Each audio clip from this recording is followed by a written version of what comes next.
Brought to you by NBC bearing, भारताची पहिली bearing उत्पादक। जनसुरक्षा कायदा हा मुळात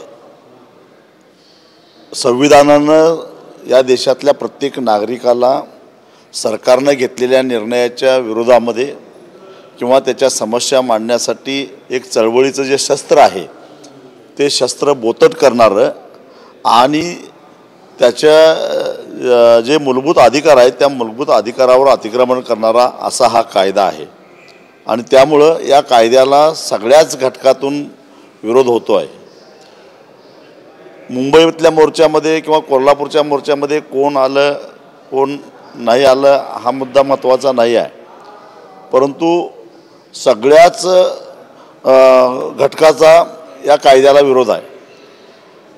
आणि त्यामुळं हळूहळू या महाराष्ट्रातल्या चळवळी संपवण्याचा कारस्थान आहे। आणि चळवळी संपल्या तर केवळ सरकार निर्धास्त राहणार नाही, उलट सरकारची डोकेदुखी वाढणार आहे।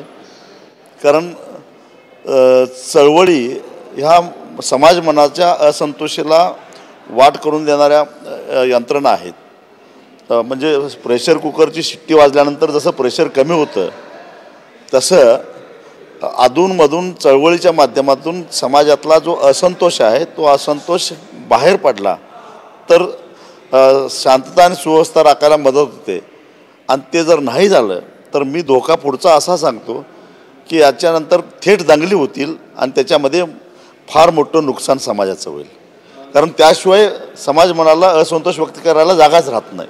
आणि त्यामुळे हा कायदा हा सरळ सरळ समाजाच्या विरोधातला, लोकशाहीच्या विरोधातला आणि सर्वसामान्य माणसाची जी मूलभूत अधिकार आहेत ते अधिकार संकुचित करणारा असा कायदा आहे आणि त्याला विरोध झालाच पाहिजे। तुम्ही जसं उल्लेख केला त्यामुळे मी नेपाळवरती प्रश्न विचारतो। मुठभर लोकांच्या हातामध्ये संपत्ती आल्यानंतर लोक उठाव करतात का? भ्रष्टाचाराची प्रकरणं ज्या पद्धतीने नेपाळमध्ये पाहायला मिळाली आणि सत्ता उलटून टाकतात। 100% बांगलादेशामध्ये जे झालं, नेपाळमध्ये जे झालं ते का होतं तर सत्तेचं केंद्रीकरण झालं आणि सामान्य माणसाच्या मूलभूत अधिकारावर गदा यायला लागली, त्याचे अधिकार संकुचित व्हायला लागले, तर अशा प्रकारे अचानक स्फोट होतो। मी हाच धोका आत्ता सांगितलेला आहे की अशा प्रकारे कायदे करून जर का तुम्ही सामान्य माणसाचा आवाज दाबण्याचा प्रयत्न केला तर एक नेपाळसारखा स्फोट व्हायला वेळ लागणार नाही।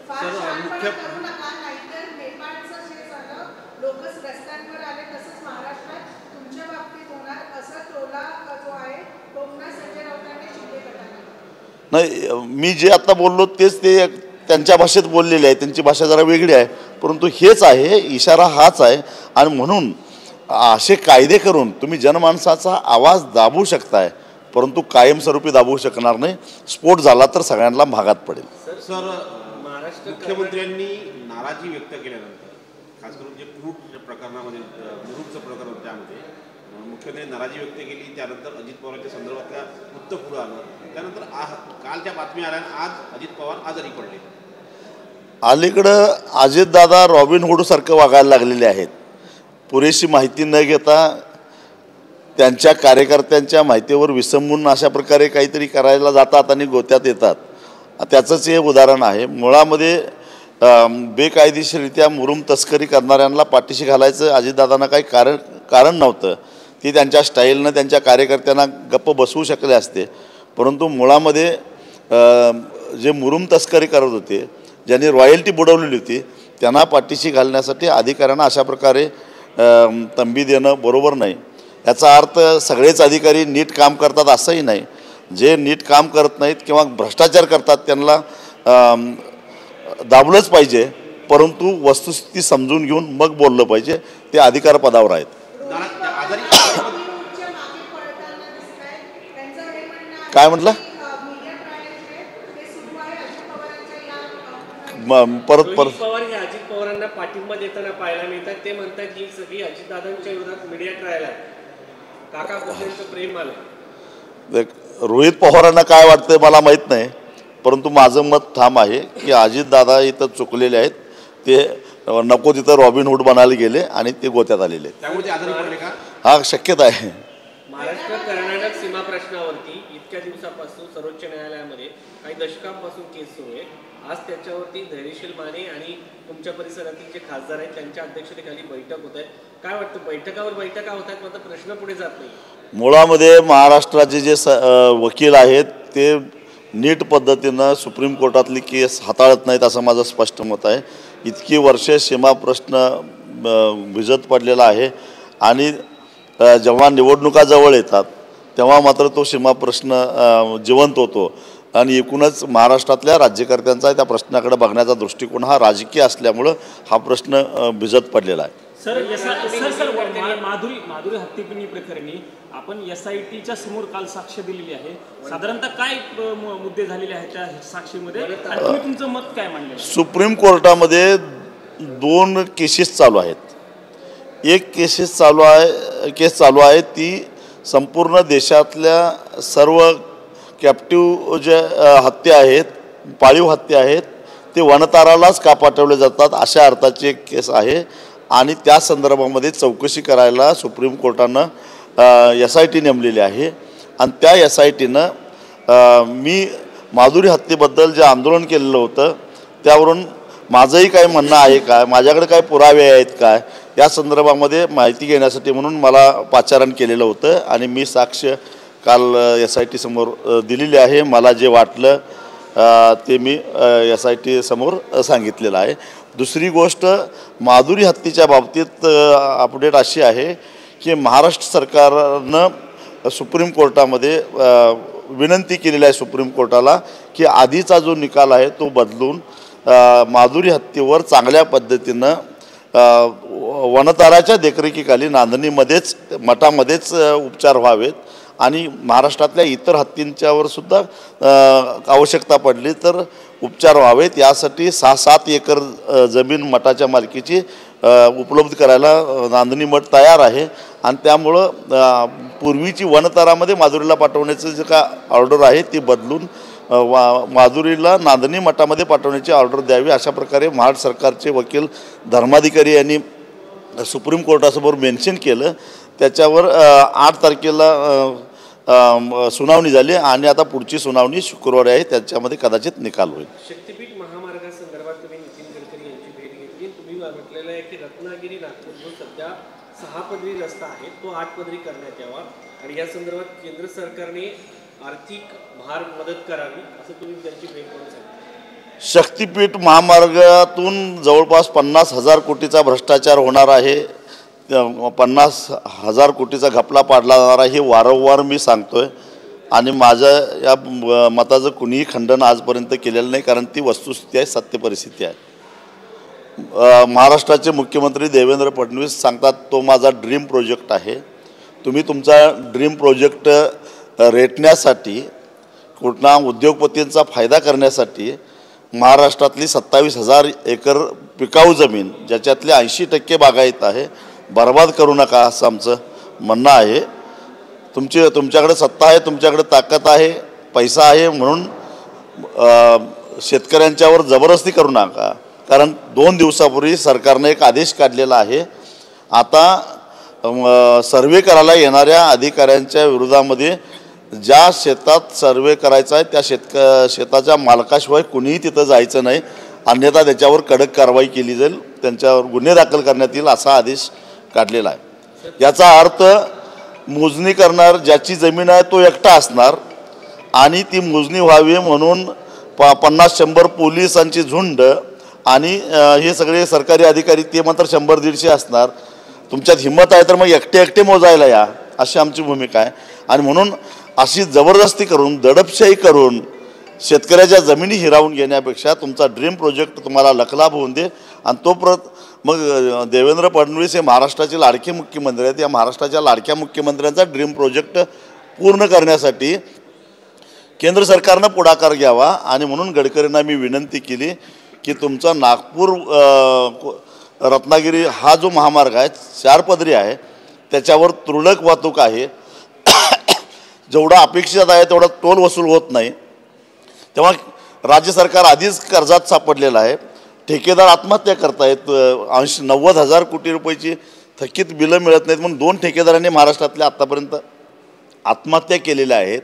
अशा परिस्थितीमध्ये आणि 20,000 कोटी रुपयाचं कर्ज काढून भूमी संपादन करण्यापेक्षा जे शेतकरी द्यायला तयार नाहीत, आधीच नागपूर रत्नागिरी महामार्ग 6 पदरी किंवा 8 पदरी करायचं म्हणून आधी भूमी अधिग्रहण झालेलं आहे, तो त्याचं वाइंडिंग करा, त्याचं रुंदीकरण करा आणि तो एक्सप्रेस करा, अशी सूचना मी गडकरींना केली आहे. हैदराबाद गॅझेट पाठोपाठ सातारा गॅझेटसाठी आता शासनाकडून हालचाली दिसून येत आहेत. मराठा आरक्षण उपसमितीची बैठकीत पुणे विभागीय आयुक्तांना हे आवाहन देण्यात आलं.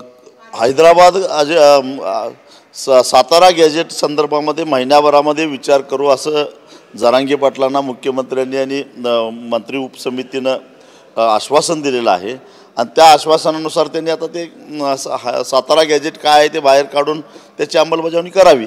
सर, हैदराबाद गॅजेटमध्ये VJNTचाही देखील समावेश आहे आणि VJNTमध्ये जर बघितलं विविध समाज त्यामध्ये ज्या पद्धतीनं मराठ्यांचा उल्लेख करून तिथे OBCचं आरक्षण मिळणार आहे, त्याच पद्धतीने VJNTना अनुसूचित जमातीमध्ये समाविष्ट करून देण्याचं सूचना त्या हैदराबाद गॅजेटमध्ये होत्या.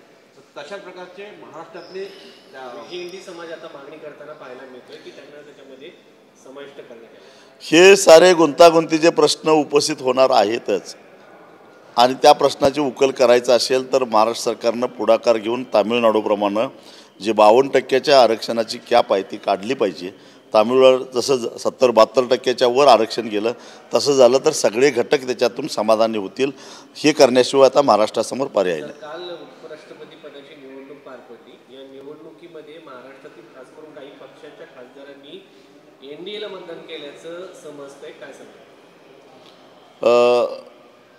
माहीत नाही मला असं झालेलं आहे काय.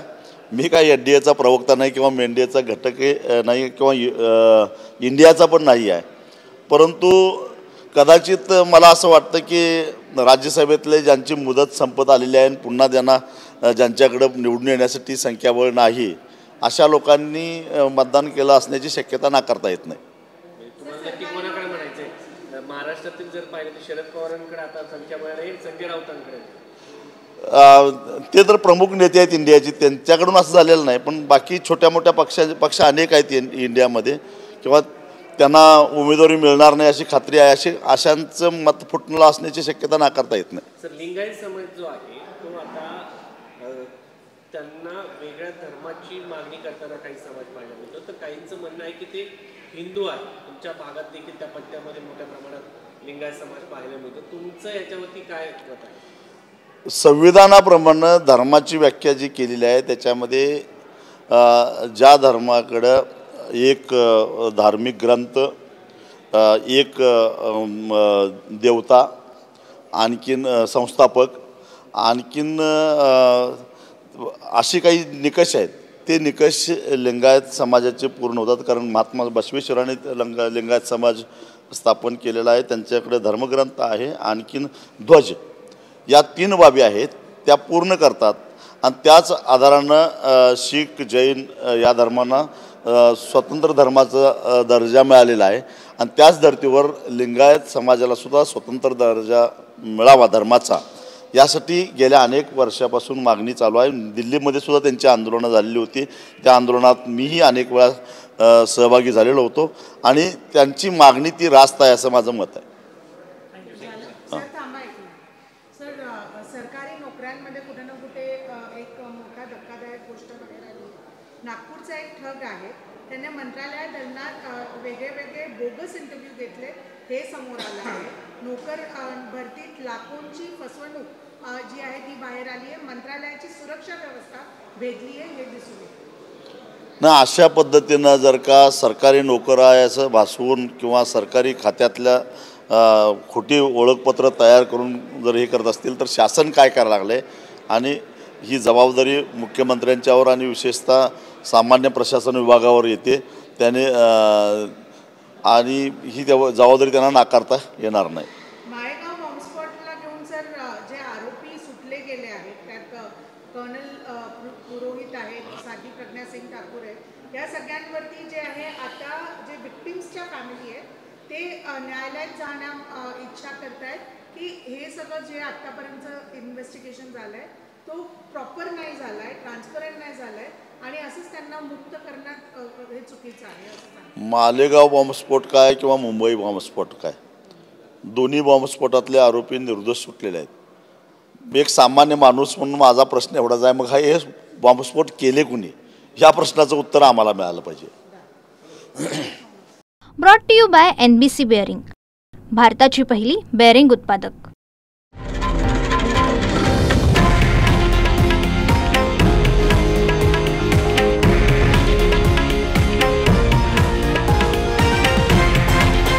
हे आहे देशातील नंबर 1 न्यूज नेटवर्क आणि आपण पाहत आहात TV9 मराठी, एकमेव.